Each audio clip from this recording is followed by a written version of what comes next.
Graça e paz a todos os irmãos, espero que todos estejam bem, correndo atrás dos seus sonhos. Na escola dominical de hoje, eu quero fazer uma reflexão com todos vocês. Gostaria de falar sobre a educação dos nossos filhos. A palavra do Senhor nos fala no livro de Provérbios 22:6: instrua o menino no caminho que deve andar. Até quando envelhecer, não se desviará dele. Se nós instruirmos nossos filhos na presença do Senhor, se nós instruirmos nossos filhos no caminho santo, se nós instruirmos nossos filhos na verdade do Evangelho, hoje eu estava em uma reflexão pensando sobre a minha infância, sobre a infância de muitas crianças de hoje em dia. Quem é da época que se brincava nas ruas, iam para brincar de pique, brincar de esconde-esconde, brincar aquele futebolzinho, aquela criançada se juntar, pegava os chinelos e marcava como se fosse o gol, marcava o espaço de cada um. E ali as criançadas brincavam até a tarde, chegava em casa com o joelho ralado, com o dedão do pé estourado. Quem teve essa infância? Você era feliz e você não sabia. Você não tinha riqueza, você não tinha o melhor celular, o melhor computador. Não, você nem sabia o que era um telefone. Antigamente era aquele telefone que a gente tinha que digitar um número e ali as pessoas tocavam para aquela linha, aquele aparelho grandão. Quem tinha um celular era se considerado uma pessoa mais rica. Nós não tínhamos. Para estudar nós íamos a pé, não tinha ônibus escolar para levar a gente para a escola. Quando se ralava o joelho, o que se fazia? Passava aquele metiolate, aquilo ardia, que era um cicatrizante. Nós éramos felizes. Nós subíamos num pé de goiaba, subíamos num pé de mangueira, subíamos num pé de jabuticabeira, para colher aquela jabuticaba bem lá de cima, maior e mais docinha. Você era feliz. Você não tinha dinheiro, você não tinha luxo. Às vezes seus pais mal tinham dinheiro para botar comida dentro de casa. Às vezes só tinha um arroz, um feijão, um ovinho frito. Você era feliz com aquilo. Crianças fazem birra porque querem um McDonald's. Crianças fazem birra porque querem que o pai e mãe comprem aquele brinquedo na loja. Às vezes aquele pai não tem o dinheiro no momento. A gente saía com nossos pais e sabia que não iam comprar nada. Mas só de sair já estava bom. Eles não tinham como comprar. Eu sou da época que você tinha que comprar o vale, o passe, a ficha para poder estudar, o livro. Os pais suavam para poder comprar para a gente. Não era coisa barata. Parcelava aquilo lá na papelaria para poder comprar os livros para a gente poder estudar. O material se tornava caro. Às vezes era 2, 3 filhos. E eles faziam de tudo para conseguir manter a gente no estudo. Nós éramos felizes e nós não sabíamos. Aí quando a Bíblia fala para os pais instruir seus filhos, não é só na igreja, não, é para a vida também, para tudo. Ensina essa criança a dar valor que ela já tem. Ensina essa criança o dinheiro, o valor do dinheiro. O dinheiro não é achado debaixo de uma árvore.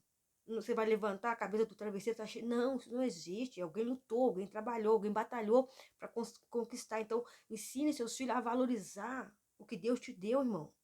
Deus te deu, irmã. Se você tem um comércio, se você tem um bom emprego, você chega em casa, compra seus filhos com brinquedo, compra seus filhos com presente, negocia com eles. Se vocês fizerem isso, eu vou dar isso e isso para você. Não, isso não existe, isso não é forma de educar os seus filhos. Ensina seus filhos a verdade. Irmãos, quantas das vezes a gente passava nas vitrines, olhava uma boneca, a gente almejava aquela boneca. Nossos pais nunca puderam dar pra gente. Nossos pais eram ruins, não, eles não tinham condições para aquilo. Sabiam que a gente gostava daquela bonequinha, mas não tinham condições de dar para nós uma boneca. Era caríssimo naquela época. Hoje, meus irmãos, as crianças têm de tudo e não dão valor a nada. É como se quebrar amanhã pode botar, compensa, coloca outro no lugar. Eu saio, eu chego em casa, encho meus filhos de presente. Tem um louvor que diz que a educação dos nossos filhos está em nossas mãos. Vamos, pois, lhes ensinar a que viver e a Deus temer, honrar e obedecer. Na minha época, fazia aquela fila na ordem de tamanho, cantava-se o hino nacional na escola, reverenciava a diretora, reverenciava os professores, o respeito que a gente tinha pelos nossos professores. Quando a diretora entrava na sala, era um bom dia, como se fosse num tom de voz e todo mundo junto. Um levantava um ou outro, todo mundo junto. Bom dia, doutora fulana de tal. Bom dia, senhora fulana de tal. Ou senhor fulano de tal. Aquela reverência, aquele respeito. Até hoje eu me encontro com professores na rua que sentem orgulho de nós reconhecermos eles como seus, foram nossos mestres. Quando passamos por eles, um professor fulano de tal, aquela pessoa abre aquele sorriso e fala, você foi meu aluno. Aquela pessoa se sente tão bem, Porque é o respeito, o carinho. O aluno chega dentro de uma sala de aula, batendo no professor, matando seus companheiros de sala. Aonde vai chegar esse mundo, irmãos? Não se pode mais educar um filho, porque ele pode pegar o telefone e te denunciar se você bater nele, se você corrigir. Aí a Bíblia fala, corrija o seu filho com a vara. Você não pode mais corrigir. A Bíblia fala para nós educar e nós não podemos mais educar. Estão criando, meus princípios, desde pequeno, que os meninos usam roupa de meninas, meninas usam roupa de meninos. E isso não tem nada a ver, irmãos. Eles querem impor à igreja, presta bem atenção numa coisa, eles querem impor à igreja uma coisa que não está na Bíblia. Eu tenho o direito de pregar a Bíblia. Você faz o que você quiser do seu corpo, da sua família, da sua vida. Mas eu tenho esse direito. A Bíblia me dá esse direito. Eu não tenho que te julgar. Não tenho que te condenar. Mas eu posso abrir a Bíblia e pregar. Mas as pessoas não estão aceitando, estão, meus irmãos, cancelando aqueles que estão usando o altar para pregar a verdade. Estão condenando aqueles que sobem no altar e pregam contra o pecado. Esse pastor é um charlatão, essa cantora é isso, aquela pessoa é aquilo, começam a te condenar. Se eu não for naquele local, eu estou sendo errada. Eu não vou porque eu não compactuo com aquilo. Eu não vou porque eu sou liberta daquilo. Eu sou transformada, eu não tenho mais aquela vida, eu sou diferente. Irmãos, o valor da sua família, o valor dos seus filhos. Irmão, você vai deixar na mão de quem a educação dos seus filhos? Da escola? Do mundo? Se é um dever seu, Deus vai cobrar de você. Então, instrua aos seus filhos.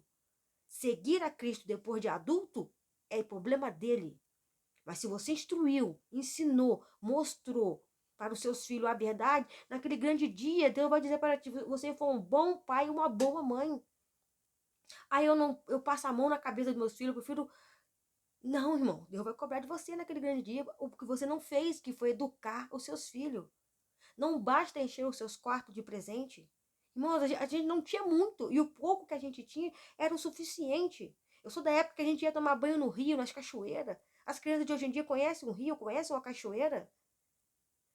Quem ensinava a gente a nadar? A gente entrava naquela água e batia os braços para um lado para o outro, saía dali nadando.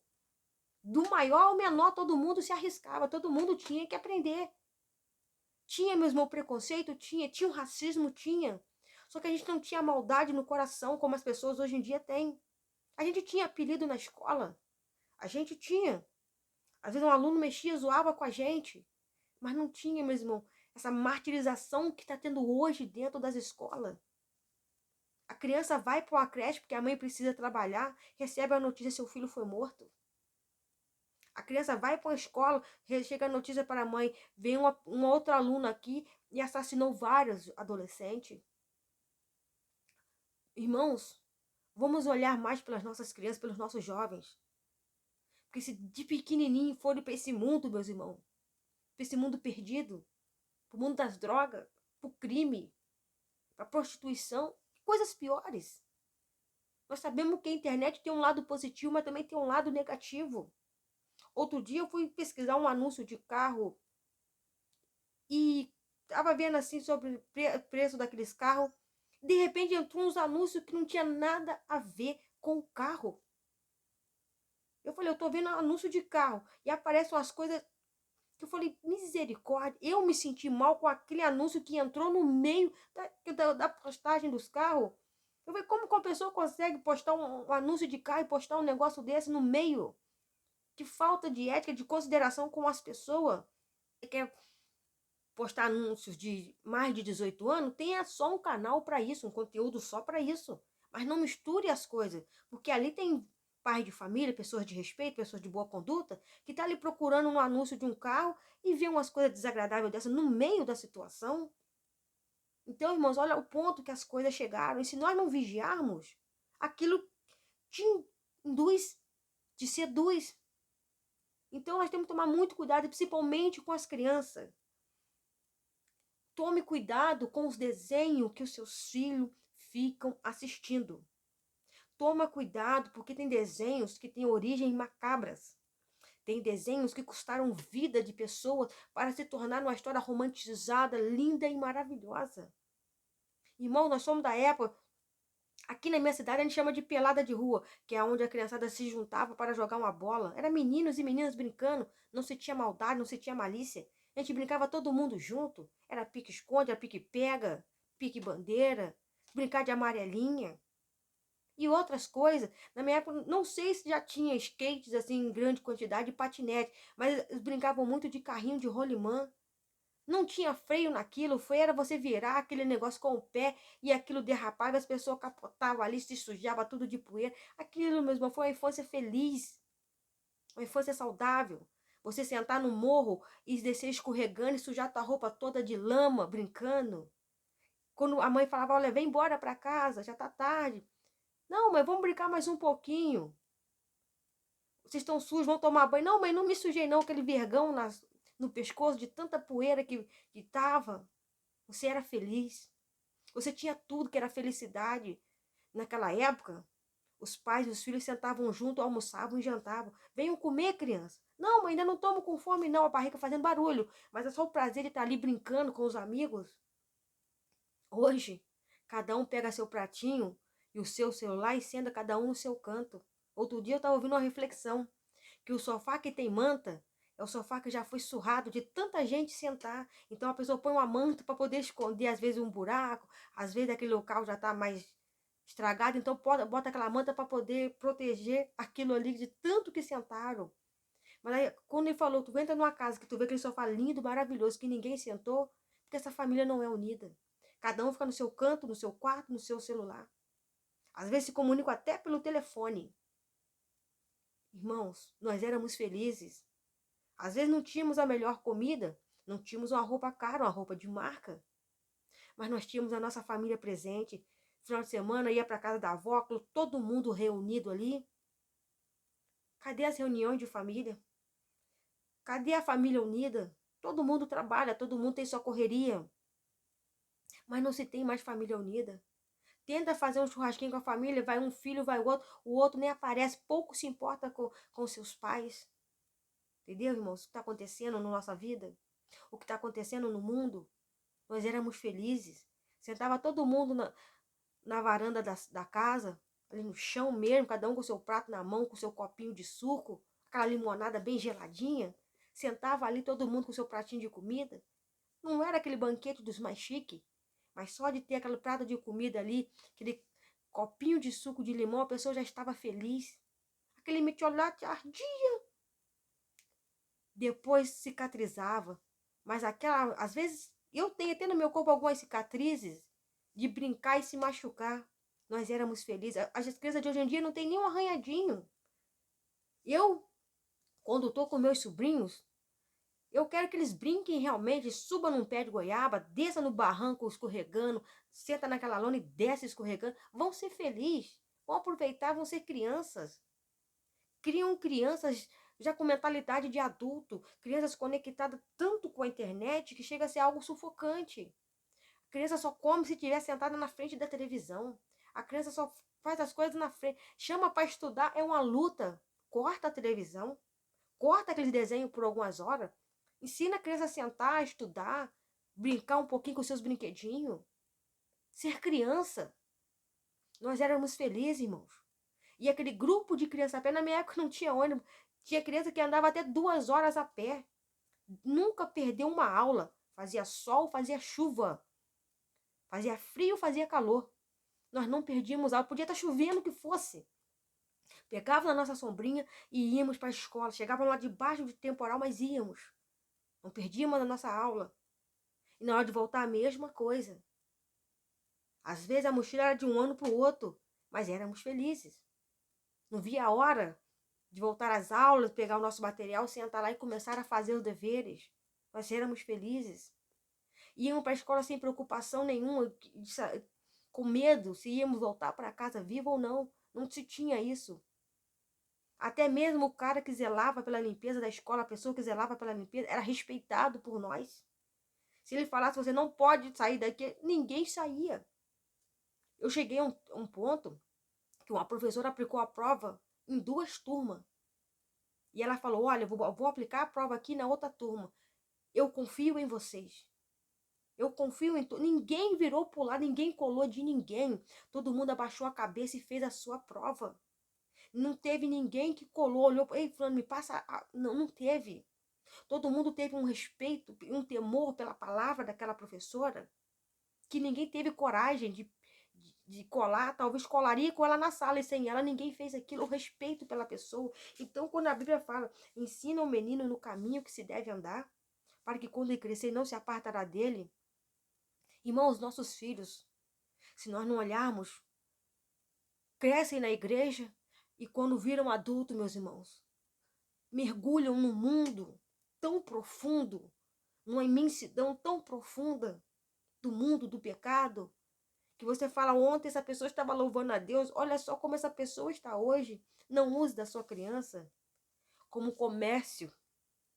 Tem uma voz bonita, vai cantar, vai ganhar bastante dinheiro. Não, não faça isso com seus filhos.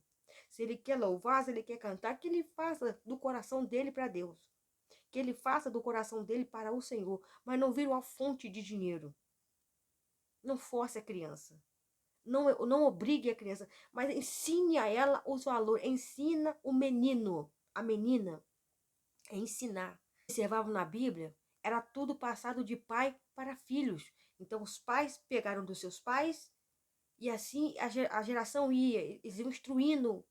Os pais ensinavam os meninos, as mães ensinavam as meninas, e ali eles iam crescendo assim de geração em geração, eles iam passando aqueles ensinamentos que eles tinham aprendido. Por que você, pai, foi muito bem educado pelo seu pai e você não educa seu filho? Por que você não consegue ter domínio sobre a sua criança? Por que você não consegue ter autoridade sobre o seu filho? Quando é não, quando é sim, é sim. A criança, quando você fala não, a criança, ela levanta a mão, ela te dá um tapa. Ela tá com alguma coisa na mão, ela pega, ela joga aquilo. Irmãos, eu sei que algumas crianças hoje em dia sofrem com algum transtorno, sofrem com algum déficit. Tem algumas crianças diagnosticadas com alguns problemas, sim. Nós entendemos esse lado da criança que tem esse problema. Tem uns que têm TDAH, outras têm autismo, outras crianças são hiperativas, outras crianças têm outros diversos problemas que têm surgido, que têm afetado as crianças. Mas isso não impede de você sentar com seu filho e conversar com ele. Isso não impede, na linguagem que ele possa te entender, você conversar com seu filho, você ensinar o seu filho. Não, porque o meu filho é especial, eu não posso dizer nada. Não, você pode conversar com ele, saiba como falar, saiba como conduzir. E tem crianças, meus irmãos, que não é por esse tipo de problema, por falta mesmo de educação de pai e mãe. Eu levando a minha sobrinha na escola, se você ouvisse o palavrão que uma mãe chamou seu filho, levando ele para fila, né, para entrar para a sala de aula, forma-se aquela fila. O palavrão que ela falou para ele, que eu me arrepiei, sendo adulta, ouvindo a criança ouvir aquele palavrão, que referisse a ele aquele palavrão. Aí eu te faço uma pergunta. Quem vai abraçar aquela criança? O diabo, porque é o que ela está chamando para a vida da criança. É ele que ela convoca para poder estar com aquela criança. Se aquela criança já não tem sossego, já é uma criança pervertida, já é uma criança levada, a mãe ainda vai dizer para o diabo, não vou dizer os nomes aqui porque não há necessidade disso, é o filho dela. Aquela peste, aquela praga e outras palavras que são... Isso ainda não é nem pesado. As palavras pesadas são nome de demônios mesmo que acabam chamando seus filhos. Você quer que essa criança tenha paz? Seja uma criança boa, seja uma criança abençoada. Se você chama o diabo para poder estar na vida da criança em vez de chamar a Deus. Se eu vir e falar sua peste, Deus não vai trazer bênção para essa criança. Ah, não, vou converter isso em bênção. Não vai acontecer. A peste vai entrar na vida da criança. Praga. Outros ainda falam esse demônio. E daí por diante, eu fiquei horrorizada com aquilo. E se você me desobedecer, ainda fala mais palavrões ainda na pancada. Por que essa criança chegou a esse ponto? Porque eu estou trazendo maldição para minha vida, para minha casa com as minhas palavras. Meu lar está sendo amaldiçoado por aquilo que eu estou falando. E eu que tenho observado, eu que eu tenho visto, irmão. Os nossos filhos são presente de Deus para a sua vida. Cuide da sua criança. Cuide dos seus filhos. Cuide, meus irmãos. Porque a vida é passageira. O bebê um dia vai se tornar um homem, uma mulher adulta, pessoa formada e vai embora. Aquele bebezinho que um dia você amamentou vai crescer. Que ele cresça e você tenha orgulho dele. Que ele cresça e você se sinta orgulhosa como mãe, como pai. Quantas pessoas dizem, nossa, aquele rapaz, aquela moça nesse bairro, mas foram tão bons, são tão educados. Sim, senhor, sim, senhora. Hoje em dia, a mãe chama o filho, o que ele faz? O quê? O que foi? Que chatice, toda hora me chamando. Hoje em dia, uma menina não quer mais lavar um copo que bebe água de cima da pia, acho que a empregada que chama a mãe tem que lavar. Certo pai estava no Instagram outro dia, lavando a louça, o filho secando e a filha dando na mão dele o copo, o prato. Ele falou assim, se você quiser me julgar, você me julgue, porque eu aprendi assim e me tornei esse homem que eu sou hoje. Então eu vou ensinar os meus filhos o que os meus pais me ensinaram, a ajudar dentro de casa. A minha esposa não é minha empregada. A minha esposa não está aqui para fazer cumprir ordem. Não, ela tem que lavar, ela tem que passar, ela tem que fazer tudo, ela tem que se virar. Não. Ela está aqui como minha companheira, ela está aqui como minha esposa, como mãe de meus filhos, como também eu estou aqui para ajudar a ela. Eu achei aquilo bonito daquele pai, ensinando o filho e ensinando a filha, cada um ajudar um pouquinho a mãe também. A mãe também cansa. Trabalhou o dia inteiro. Criança, meus irmãos, é no 220. A criança tem uma energia que é da criança. Aquela mãe tá cansada, tá esgotada, chega em casa, o marido fala assim, nossa, isso, começa a reclamar, tá tudo sujo, tá isso, tá aquilo. Faça você também dentro de casa, ajude ela. Então, irmãos, os valores da família não podem ser, meus irmãos, apagados da sua vida. Instrua o menino no caminho que ele deve andar, para que quando ele crescer, ele não se apartará dele. Poderia ficar um dia inteiro falando sobre isso, meus irmãos. Sobre refletir sobre a sua família, sobre seus filhos. Refletir sobre a sua casa. A sua casa é bênção de Deus. A sua família é bênção do Senhor. Profetize a bênção no seu lar. Profetize a bênção na sua família. Profetize a bênção entre os teus filhos. Profetize que eu e a minha casa serviremos ao Senhor. Eu e a minha casa seremos abençoados por Deus. Que Deus possa abençoar o seu lar e a sua casa. Se você gostou, curta, compartilhe, se inscreva no canal e faça parte da nossa família.